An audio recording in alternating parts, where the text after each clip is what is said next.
एक दिन की बात है। एक किसान अपने खेत के पास स्थित अनाज की कोठी में काम कर रहा था। काम के दौरान उसकी घड़ी खो गई। वह घड़ी उसके पिता द्वारा उसे उपहार में दी गई थी। इस कारण उससे उसका भावनात्मक लगाव था। उसने वह घड़ी ढूंढने की बहुत कोशिश की। कोठी का हर कोना छान मारा, लेकिन घड़ी नहीं मिली। हताश होकर वह कोठी से बाहर आ गया। वहां उसने देखा कि कुछ बच्चे खेल रहे हैं।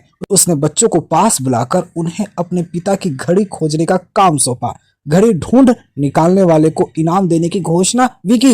इनाम के लालच में बच्चे तुरंत मान गए।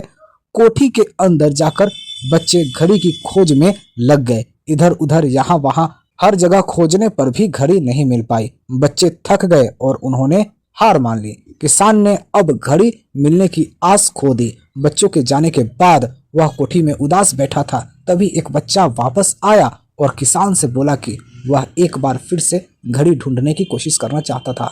किसान ने हामी भर दी। बच्चा कोठी के भीतर गया और कुछ ही देर में बाहर आ गया। उसके हाथ में किसान की घड़ी थी। जब किसान ने वह घड़ी देखी तो बहुत खुश हुआ। उसे आश्चर्य हुआ कि जिस घड़ी को ढूंढने में सब नाकामयाब रहे, उसे उस बच्चे ने कैसे ढूंढ निकाला।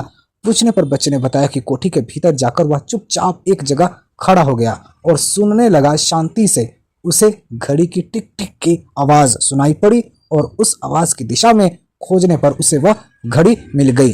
किसान ने बच्चों की शाबाशी दी और इनाम देकर विदा किया। तो इस छोटी सी कहानी से ये सीख मिलता है दोस्तों, शांति हमारे मन और मस्तिष्क को एकाग्र करती है और यह एकाग्र मन स्थिति जीवन की दिशा निर्धारित करने में सहायक है। इसलिए दिन भर में कुछ समय हमें अवश्य निकालना चाहिए जब हम शांति से बैठकर मनन कर सके।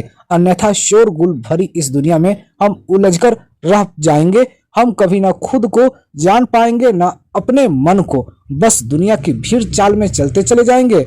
जब आंख खुलेगी तो बस पछतावा होगा कि जीवन की ये दिशा हमने कैसे निर्धारित कर ली।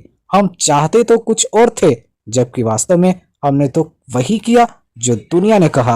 अपने मन की बात सुनने का तो हमने समय ही नहीं निकाला।